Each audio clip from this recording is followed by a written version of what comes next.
excuse me, I've condemned neo-Nazis. I've condemned many different groups, but not all of those people were neo-Nazis, believe me. Not all of those people were white supremacists by any stretch.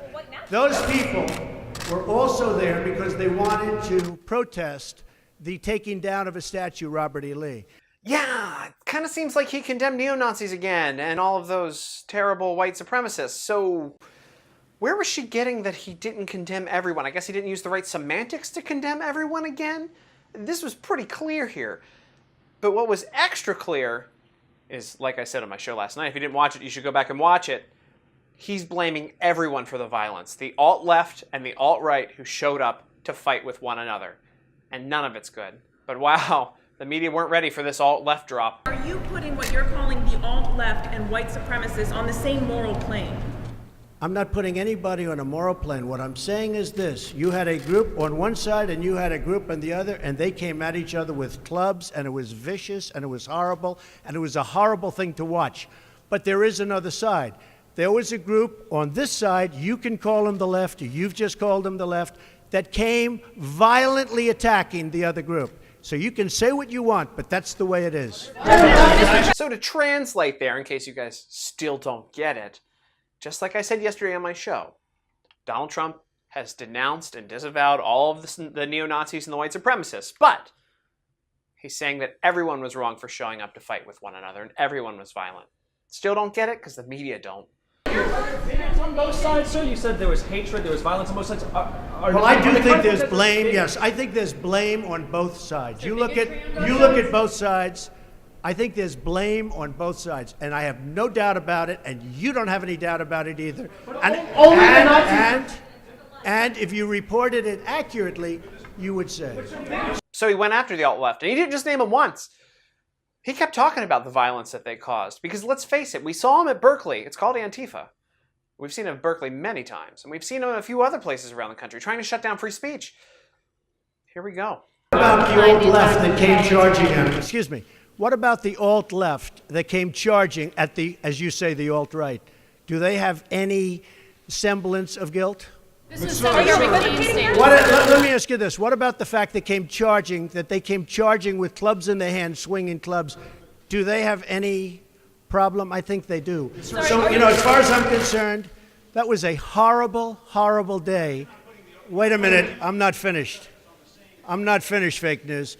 Love it when he calls Jim Acosta fake news, by the way. But guys, there is a responsibility on both sides. Violence is wrong, and violence coming from both sides is wrong, and that's what he keeps saying. But he has to keep condemning neo-Nazis and white supremacists, which is, again, awful, absolutely disgusting. But violence in itself is a disgusting act, and everyone was getting in on the fun down there, apparently. That was a horrible day.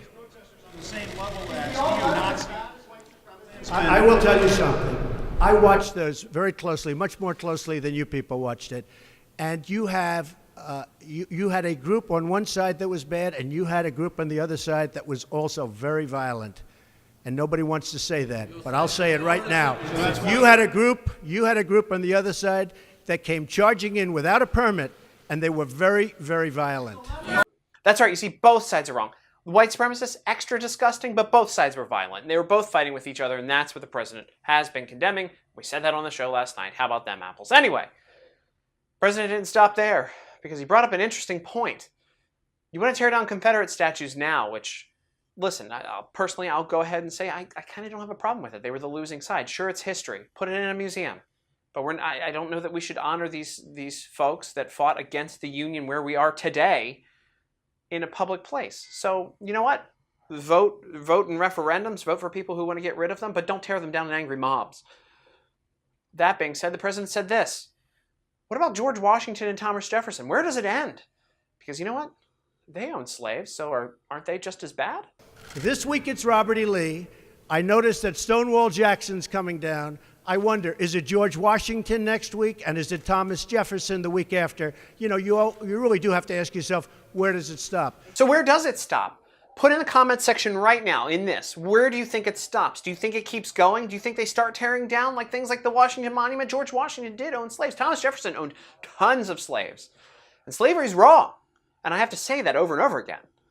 But does it mean that we have to tear down every one of these statues and erase the names of things? And by the way, there was a guy who was a member of the Klan in recent history by the name of Senator Robert Byrd, who a lot of crap is named after in West Virginia.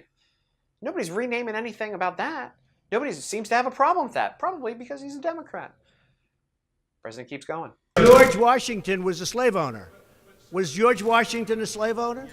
So will George Washington now lose his status? Are we going to take down, are we going to take down statues to George Washington? How about Thomas Jefferson? What do you think of Thomas Jefferson? You like him? Okay, good. Are we going to take down the statue? Because he was a major slave owner. Now we're going to take down his statue. So you know what? It's fine. You're changing history. You're changing culture. You can't just erase history by taking statues down. It's there. Wasn't our best moments as a country, but it's there. So, angry mobs, erasing history, kind of reminds me of how Nazi Germany operated. Not a good look. Violence against each other, not a good look.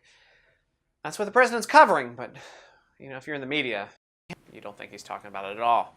And by the way, I don't know if you knew this or not, but in 2008, speaking about encouraging violence, as they say that Donald Trump does, Barack Obama happened to mention that when they bring a knife to a fight, you bring a gun. Very, very interesting. Nobody really commented on that back in the day because they liked him as opposed to Donald Trump. How about them apples? Did you know that? Probably not.